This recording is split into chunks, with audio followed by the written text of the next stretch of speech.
Hello and welcome to News Central. Now, I am Lekon Onabanjo. The top stories at this hour. Presidency denies 105,000 naira minimum wage proposal as Labour awaits the government's offer. Atiku demands probe of allegations the federal government spent 3.6 trillion on fuel subsidy payments. Ramaphosa seeks national unity government after ANC fails to secure outright majority in polls. Details to come your way shortly.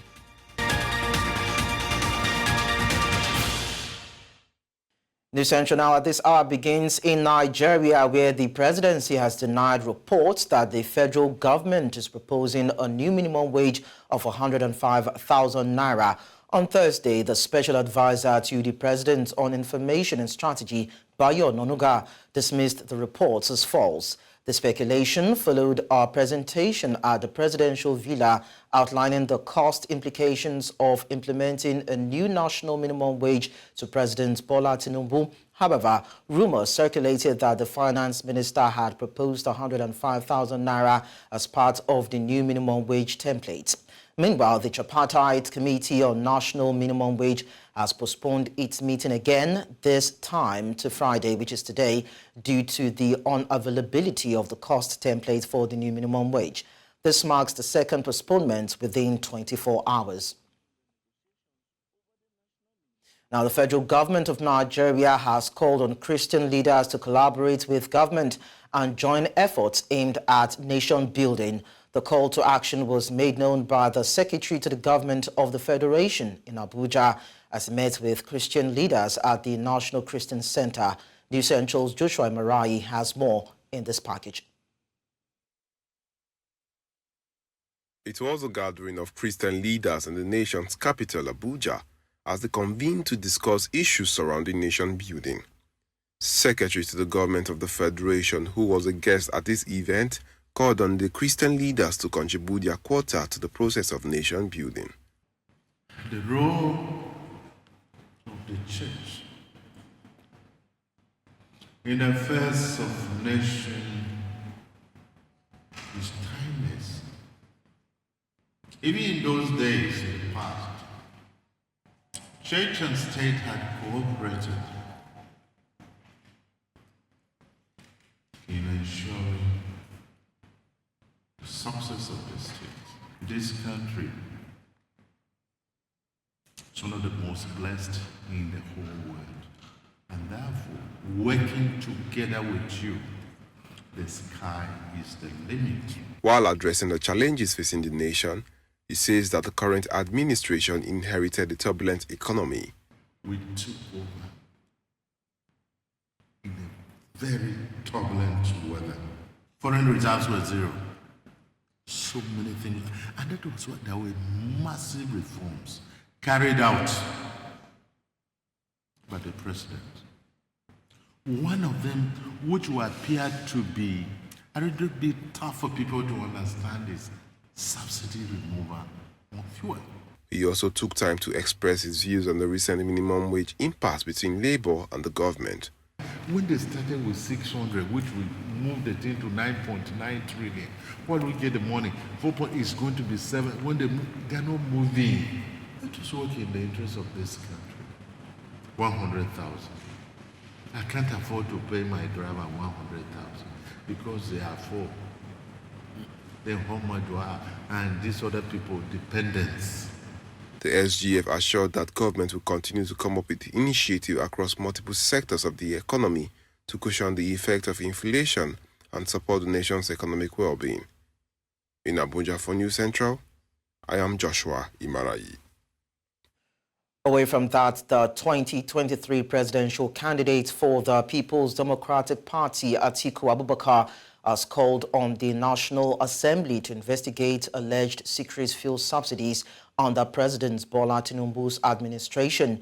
In a statement released by his media advisor, Paul Ibe, on Thursday, Atiku urged the federal government to take responsibility for its policies and their consequences, ensuring accountability to Nigerians. Atiku emphasized the importance of the National Assembly prioritizing an investigation into the matter rather than focusing on less critical issues.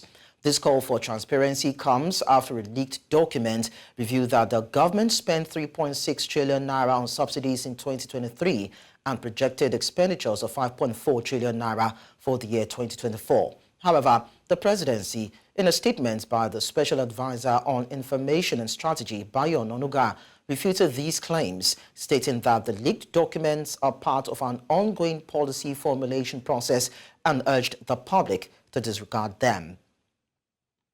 To further discuss this, I am joined by Kaj Ononuju, a political analyst. Kaj Ononuju, thank you so much for joining us on the news. Thank you very much for having me.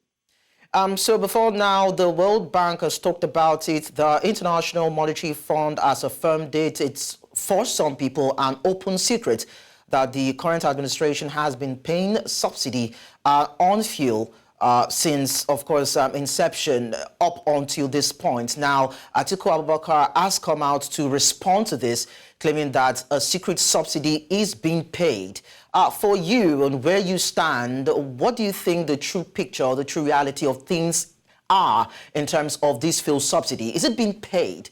Because it seems as though the government is not coming out to tell us the truth. Thank you very much for that question. I think the first thing to look at is if the government is participating in petroleum distribution equalizations. And the way to find out about equalization is how much is fuel in the south compared to fuel in the north. Because if the government is not paying equalization subsidy, then it means that the buyers of products will pay more money bringing the products to the north than it is in the south. So once you see, like as we've seen, petrol is cheaper here in northern Nigeria, in Abuja, than it is in eastern Nigeria, which is part of the south. So that means the government is involved in paying off equalization. Equalization is part of the subsidy. So now that we've seen the accounting figures of 5.4 trillion as the estimated total cost of subsidy to be paid by government for the whole accounting year 2024. That means what we had at first, that the government was too afraid of the fluctuations. And that's very true, because if they were not paying the subsidy, today the dollar has gone to 1,500 plus. You would have seen that reflect in the price shocks in the petroleum markets, but it's not so. So that means the government has taken steps to actually cushion the effects of the price fluctuations on the petroleum market. That means the government is paying subsidy. When the government stops paying subsidy, you will not see any protections for the price fluctuations in the foreign exchange markets. Because if, as we are still being made to believe, a lot of the products we're using are still being imported, then it means they will be reflective to the price gauges within the foreign exchange markets. So since we have had a kind of stability in prices of petroleum products, that means the government's actions are responsible for the stability in the price of petroleum products for quite some time, as I was speaking now from Abuja. And so my most important one is when I got to the east, I found out that in Imo State, products were as high as 740, while as I bought product this morning in Abuja at pay 617. So if products are cheaper in the north than they are in the south, it means the subsidy is still there. Because the only thing that makes the products cheaper in the south, cheaper in the north than they could be in the south, is due to equalization. Okay. So if the government is still involved in paying equalization, subsidy has not been removed. Well, of course, it's been said that the fuel subsidy, whatever it is called, either fuel subsidy or equalization, has not been budgeted for in the 2024 appropriation bill. But then, right now, where we are, do you think that the National Assembly would be heeding a call for a probe or an investigation to this matter? Because for Nigerians, all they want to know is to understand if truly subsidy is being paid and why. If that is so, the price skyrocketed from 165 naira to over 607 naira, as you've mentioned. Well, to that, I will tell you, there are a lot of denials in the actions of government. But what I must tell you is don't be fooled by the rhetorics from politicians. I just want to tell you and your audience right now on television that from my own calculation, subsidy is still being paid, no matter about the rhetorics that the government people are trying to say. I believe, and I have done my background checks, yes, the government may not like the picture of people understanding that it is still intervening in the energy markets because it knows that it is the energy market fluctuations that undermine prices within the economy. And so if prices go haywire in the economy, it's a problem for the Tinubu administration. So if they have stepped in to try to arrest the price problems, the disparities in cost, in what I've just explained in regards to the cost of price of products in northern Nigeria and in southern Nigeria. The only reasons that the cost will remain the same is because equalization is being paid, and equalization is part of subsidy. The only reason why there are no effects in regards to the fluctuations in the dollar rate in the foreign exchange markets, which currently is more than 1,500 naira to the dollar, and for it not to have been reflected in the panic within the foreign exchange market in regard to the actions of the importers of petroleum product is because of government's presence to actually douse any of that kind of reaction. So yes, no matter what they tell you, subsidy has been paid.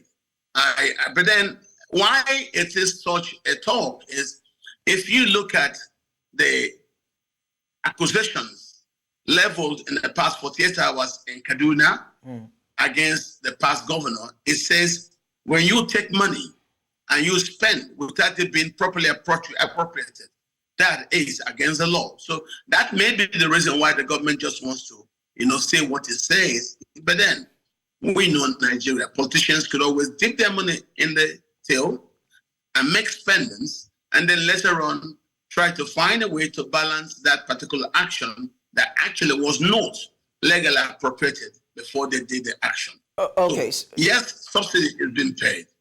So for right now where we are, what do you think that the government should be doing as regards either debunking or corroborating the story? For some people, they feel like, well, whether or not they come out with the truth, it really doesn't matter. As long as this product is made available and it's affordable by Nigerians, then, of course, it really doesn't matter whether there's a subsidy being paid on it at all. And it even makes it more confusing because in time past, the talks around town is that subsidy itself is a scam. So for Nigerians to better understand this proper, what do you think the government should be doing to actually debunk this mystery? Well, if you ask me, I will tell you there's only one way for the government to actually arrest this problem. Those people who have been buying up all the dollars in the foreign exchange markets, where did they get the money from? That tells you the government is not fighting corruption.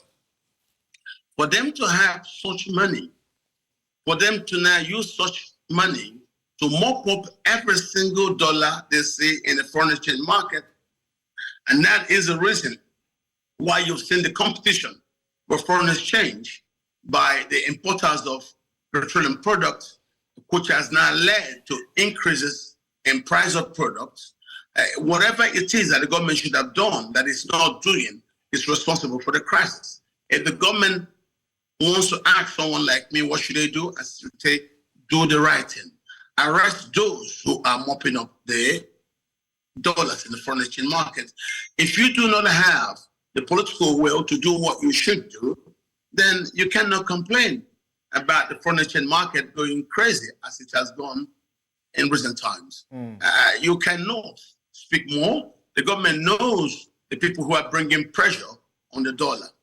And if they lack the political will to go into that market and ask those people, why are you doing this? And we know very well this government has not been very, very strong in trying actually to arrest the behavior of those who kept, as I said earlier, the 29 trillion printed by the central bank. If you notice now, we have both the newly printed money and the old one still in circulation. So we have excess monetary supply, and those who have access to some of that money are actually trying to spin them into dollars. Okay. And that's the reasons why they're willing to buy any dollar they see in the market, and buying any dollar they see in the market puts pressure and brings them to start competing against importers of these petroleum products. And that's the reasons why you've seen the market has gone haywire. So if the government does not wake up and fight corruption and arrest those doing this, they will never be able to control what's going on. Okay. Coach Ononuchu, political analyst, thank you so much for sharing your thoughts with us. Thank you very much for having me. It's our pleasure. Let's quickly go on a short break. We'll be back with more stories in a bit. Don't go away. Many thanks for staying with us. The Police Service Commission on Friday approved the appointment of Assistant Inspector General of Police Yahaya Abubakar as the Deputy Inspector General of Police. Abubakar was, until his appointment, the AIG in charge of Zone 14, Katsina State. The PSC said it will represent the Northeast in the police management team, replacing DIG Habu Sani, who recently retired as DIG Force Intelligence Bureau and representing the zone. The commission also approved the promotion of 122 other senior police officers, 10 commissioners of police to the next rank of AIGs, 15 deputy commissioners of police, substantive commissioners, and 36 assistant commissioners of police to deputy commissioners. 61 chief superintendents of police were also elevated to the next rank of assistant commissioners of police. Away from that, now the Nigerian Senate is calling for a state of emergency in regions that have become terror hotspots. The Red Chamber of the National Assembly also called on President Bola Tinubu to review strategies of security agencies and establish a task force to investigate implications of bandit negotiation. Despite efforts by security agencies to tackle the issues of insecurity, the country has been plagued by escalating banditry attacks, resulting in the loss of lives, kidnapping for ransom, displacement of communities, and disruption of socio-economic activities, particularly in the Northwest. The resolutions by lawmakers followed a motion sponsored by Senator Nasiru Daura, representing Katsina North, on the urgent need to review the security approach in addressing banditry attacks in the Northwest region. Due to the gravity of the situation, the motion was supported by lawmakers. I stand to move a motion on the urgent need to review the security approach in addressing banditry attacks in Katsina, Sokoto, Zamfara, Kaduna, Kebbi, Kano, and Jigawa states in the northwest of Nigeria. The Senate notes that Katsina, Sokoto, Zamfara, Kaduna, Kano, Jigawa, and Kebbi states have been plagued by escalating banditry attacks, resulting in loss of lives, kidnapping for ransom, displacement of communities, and disruption of socio-economic activities. The Senate also notes that the state governments have allocated significant funds to augment the operations of the security agencies in combating banditry and restoring peace in the region. I believe that there is the need for Mr. President to seek for a further legal framework that will give the Nigerian security forces the comfort to go out there to ensure that they engage these bad elements. To discuss this, we are joined by a security expert in Kotaria, Ipalibo, and he joins us from Plateau State, Nigeria. It's nice to have you around in Kotaria on the news. Thank you for having me. So the north and the northwestern part of Nigeria has been most by people tagged as bandit-prone areas in Nigeria. For you, what factors would you say contribute to these regions being vulnerable to bandit attacks? Well, the factors that has made the northeast and northwestern region of Nigeria to be vulnerable to banditry is, number one, the porous borders that we have around that region. And then secondly, the unutilized or unused large land mass that has become heavily forested, has become a safe haven for bandits to hide and perpetrate their crime. Well, you would agree with me that before now, the previous administration had several meetings with security chiefs. We've seen that happen with this current administration, but not in the frequency of what we had in the past administration, and different strategies and different measures have been put up to actually deal with the issue around insurgency and banditry in the country. So how effective have the current strategies that you've seen so far employed by security agencies been in terms of addressing the issue around bandits or banditry attacks in Nigeria? The effectiveness of strategy is determined by the kind of results being achieved. Now, from the results we are seeing, it is an indication that whatever strategy the security agencies and the federal government is using is not effective, is grossly ineffective. So there is a need to reconsider their strategy. So if you say reconsider the strategy, you're a security expert, in what line or in what manner would you expect an improvisation on the kind of security mapping to actually deal with the issue around violence and insecurity in the country? I'd like you to be very critical with this because, of course, it's something we need to deal with and to bring to an end the issue around insurgency in the country. We have been advocating the use of technology and synergy among security agencies to combat banditry and terrorism. And for some reasons, our point of view is not being fully considered. You said the use of technology. I'd like you to be more explicit. We've seen these bandits also use technology. We've seen them use drones. We've seen them use some sophisticated weapons when it comes to their own kind of crusade in the perpetration of their own acts. So how do we counter that with the use of technology? When you weigh what the bandits are using vis-a-vis what Nigerian army or the Nigerian security agencies are capable of deploying, you can't compare. The firepower of the Nigerian state is far heavier than that of the bandits. But somewhere along the line, certain things are not adding up. Yeah, I believe beyond the deployment of strategy, there is also a political undertone. There's a political undertone to these activities that are happening because on a very good day, if you want to put an end to banditry, terrorism, and such criminal activities, you as a country we have to an extent what it takes, to put an end to these things. All right, finally, you've talked about political will. We know that there are negotiations with bandits and kidnappers. There are kinetic and non-kinetic approaches of the Nigerian army. And now there's also been talks around the declaration of a state of emergency. Which of these approaches do you think would work better when we talk about fortifying Nigeria and ensuring that there's enough security in the country? Of course, a hybrid of kinetic and non-kinetic approach will work better. Negotiating with bandits, it will not produce the desired result. You don't negotiate with bandits. You decimate them. You attack. For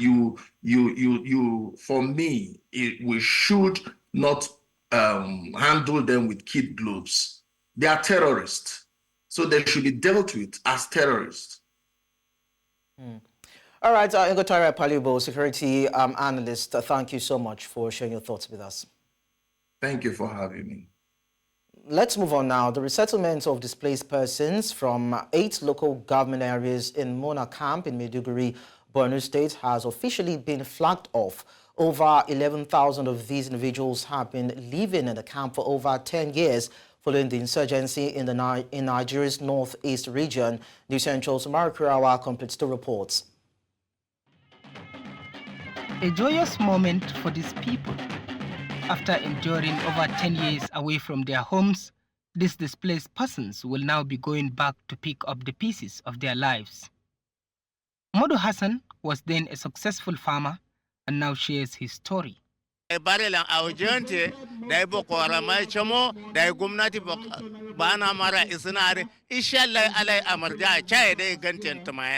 Patsuna da fandikin nelefa isna he da ibarin ne gante ne andia kwalzin muko indin kalkallo gozna nyira tamara doro nyira askarnyana alhamdulillah nyira askarnyana. The commencement of the resettlement operation signifies a crucial step forward in the efforts to address the humanitarian crisis caused by the protracted conflict in the region. Madinatu camp will also follow suit, and then some of the camps in Borno State will also follow suit. And inshallah, before the end of my tenure, before the end of my final tenure, we shall look into the possibility of closing all IDP camps. So you will come in the next few months before December and you will not see a single person in this camp. I hereby directed the Borno State Geographic Information System and the General Local Government Council to take custody of this land, and nobody should build anything on this land. Government will build a befitting estate. As part of the resettlement efforts, the government has outlined comprehensive plans to provide assistance to returnees. The first phase comprised in Goza, Kondega, Kukawa, Bama, Jere, and Ngala local government areas of Borno State.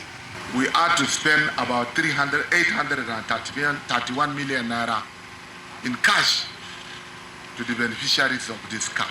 Let me use this opportunity to commend the federal government of Nigeria under the distinguished leadership of President Bola Ahmed Tinubu for supporting this our resettlement program. The governor maintained that the resettlement process will be conducted in phases with priority given to the most vulnerable individuals, including women, children, and the elderly. In Maiduguri for News Central, Umaru Kirawa. You're watching News Central now. A break will do here. When we return, we'll continue with the stories. To stay with us. To the southern part of Africa, we tell you that South African President Cyril Ramaphosa has announced that his African National Congress Party will seek to form a government of national unity after failing to secure an outright majority in last week's general election. Following hours of deliberation, President Ramaphosa stated that the ANC leadership has decided to join forces with a broad coalition of opposition parties spanning from the far right to the hard left. The ANC garnered 40% of the vote, marking its lowest score ever and the first time since the advent of the democratic dispensation in 1994 that it requires support from other groups to stay in power. President Ramaphosa noted that ANC negotiators have already initiated talks with several parties, including the leftist Economic Freedom Fighters, the Zulu Nationalist Inkatha Freedom Party, and the center-right Democratic Alliance, including the Anti-Immigrant Patriotic Alliance. News Central's correspondent in South Africa, Bongani Siziba, tells us more. The National Executive Committee of the ANC gathered for an emergency meeting to deliberate on the way forward after the elections. The party has lost its majority for the first time in 30 years, and the country waits with bated breath to see what their decision will be.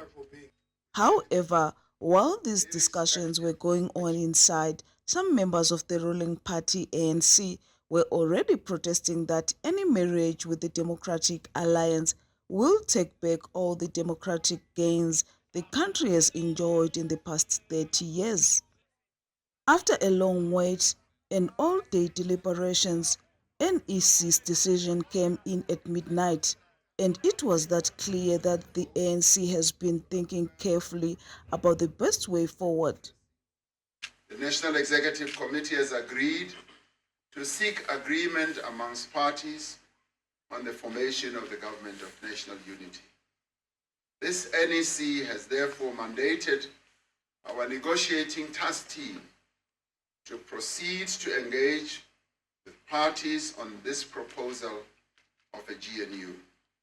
President Ramaphosa says the Government of Unity is the only solution to a better South Africa for now. He further outlined the key priorities that will form the Government of National Unity.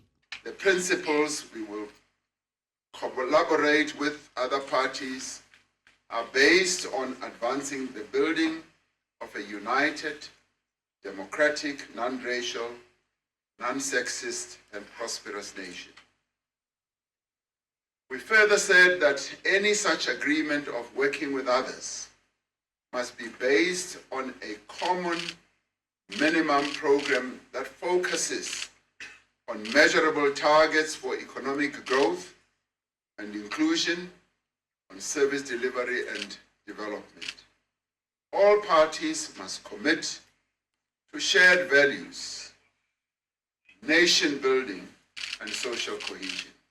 Some opposition parties have already slammed the idea of Government of National Unity. They say that it would undermine the democratic process and give too much power to one party. Mandela. We don't do Government of National Unity. We don't want it. So we want coalition. Don't want Government of National Unity. We will end up with wrong people. But there are those who welcome the decision. That the ANC can't do it alone. South Africans are called upon us to do it together. And now anyone who believes in the values and the principles of building that nation must come join hands to build the government of the ANC. So, what happens next? The Government of National Unity is meant to bring South Africans together irregardless of their differences and rebuild South Africa. At the Beachwood Hotel in Boksburg, for News Central, Bongani Siziba. To further discuss this, I'm joined by Dr. Hamon Bahrain Odba-Michael, a political analyst based in Cape Peninsula University of Technology, Cape Town, South Africa. Thank you so much, Dr. Odba-Michael, for joining us on the news. Thanks for having me. So we just watched the leader there, of course, we call him the leader of the EFF, Julius Malema, saying that it does not want government of national unity, but instead a coalition. So for you, what is the significance of a government of national unity in South Africa, and how does that differ from a traditional coalition government? Well, normally the government of national unity is as broadly as possible. It is the major political parties usually form a united government.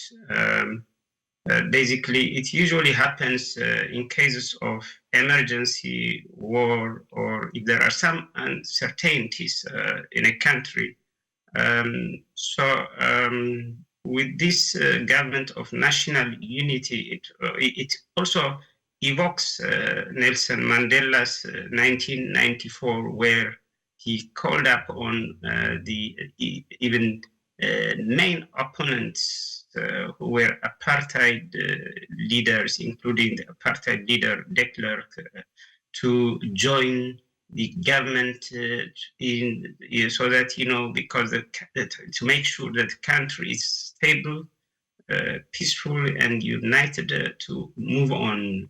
So, but in a normal coalition, it happens in a normal situation where one or two more parties join their votes or combine their votes to elect a government, and they might also support the decisions that the government makes. So that is the main difference. So does it mean that a coalition kind of government will be more rancorous and probably have a lot of bottlenecks when it comes to making decisions as regards having a government of national unity? Definitely. I have to speak here contextually and historically. The ANC was a liberation movement that actually has a different ideology and policy. For example, the ANC has invited these five major political parties like the DA, IFP, EFF, the National Freedom Party and Patriotic Alliance. And all of these have different views, especially the ANC and DA have different political views, different policies. So definitely there will be some bottlenecks in trying to reconcile their differences and come up on a common ground to run this country. So now, how do you think the African National Congress will adapt to being the largest party in government of a national unity as they are proposing rather than the sole governing party? What are the implications for the leadership and policy direction if this particular line is told? Well, the ANC had an absolute majority in the past elections and has a better say in the parliament. They had a better decision-making power. But with this government of national unity, then there are different views. This means actually having this unity means these different political parties then will actually assume different ministerial portfolios. So that means there will be some sort of divisions in terms of policy making, in terms of legislation and other decisions in this country. So definitely the ANC will lose some sort of decision-making power. So there is the power dynamics, in fact, will change to some extent. So what are the chances for ANC? Because we know that the EFF has been very vocal, a vocal critic against the administration of Cyril Ramaphosa. Same for MK of the former president, Jacob Zuma, that is the MK party, and some other parties that might not really be in tune with what the ANC has been trying to achieve while being in power. So what are the chances for ANC? What other parties are there that might likely want to join forces with the ANC? Most probably, as I have said, the ANC has invited those five parties, except MK. They also invited MK, but MK didn't give an affirmative response because the former president, Jacob Zuma, actually has some bitterness with the current president, Cyril Ramaphosa. So most probably this government of national unity will most probably be either with EFF and on the extreme side with DA, where many ANC members, also some of them, are not happy with, because historically they have differences in terms of economic outlook, and the ideologies of DA are more so-called what we call capitalistic or more capitalist-driven, it's market economy-driven. There is also differences in terms of national health insurance, black economic empowerment, and other matters that has to do with the previously disadvantaged communities. Okay. So definitely there will be challenges here. All right. Dr. Hamon Michael, a political analyst, thank you so much for talking to us. Thanks for having me. We'll bring you the rest of the stories in a bit. Just stay with us.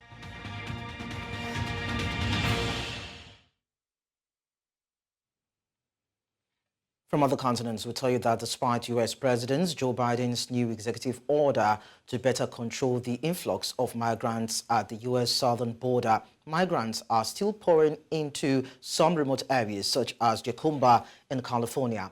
Under Biden's plan, which went into effect on Wednesday, the government will suspend the right to claim asylum with few exceptions if the number of people apprehended between the ports of entry exceeds 2,500 for 7 straight days. However, the executive order announced on Tuesday does not apply to unaccompanied minors and allows the government to make exceptions in cases of urgent humanitarian need.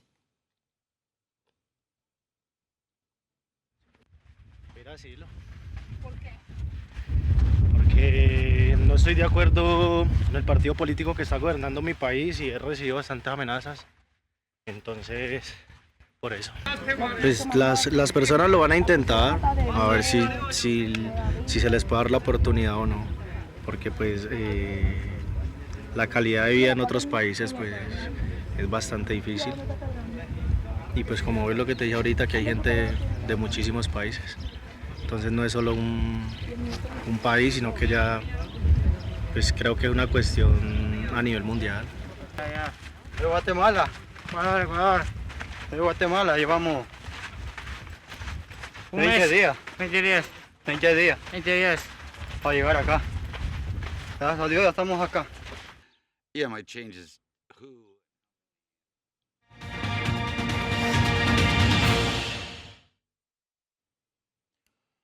In business, Afreximbank has disbursed $925 million to Nigeria's state-owned NNPCL as part of a syndicated $3.3 billion crude oil-backed prepayment facility. This brings the total disbursement to NNPC to $3.175 billion. The disbursement by Afreximbank is the largest crude-backed facility given to Nigeria and signifies market confidence. The loan's potential impact on Nigeria's oil sector and the economy as a whole was discussed by Esther Tusoya, Senior Investment Research Analyst at Meristem Securities Limited, during an appearance on the Business Edge show. Potential impact of this funding is twofold, but they are quite complementary. The first is to provide dollar liquidity to the government to be able to rescue the naira, which has been on that depreciation trend since the liberalization last year. And a major reason of this is just the limited supply of ESD. So with this loan, the government can seem to improve that. And secondly, it is for an upfront payment of taxes and royalties for the federal government, which can be targeted at revitalizing the oil and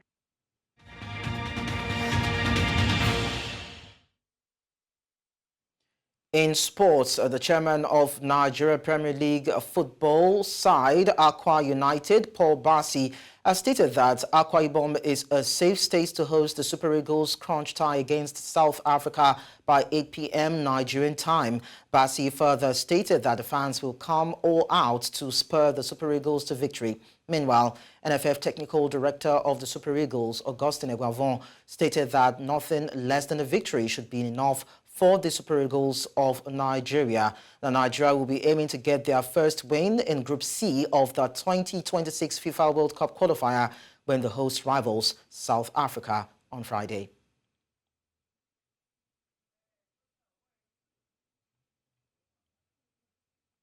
And that's all at this hour. But before we go, we take a look at some of our top stories. Presidency has denied the 105,000 naira minimum wage proposal as Labour awaits the government's offer. Atiku has demanded probe of allegations the federal government spent 3.6 trillion on fuel subsidy payments. We also told you that South Africa's President Ramaphosa has sought national unity government after ANC failed to secure outright majority in polls. Do send your eyewitness report to the WhatsApp number and email on the screen. Well, you can follow us on social media via @News Central TV. Do watch us live on DSTV channel 422, Star Times channel 274, Avo TV and YouTube. Many thanks for watching. I am Lekon Onobanjo.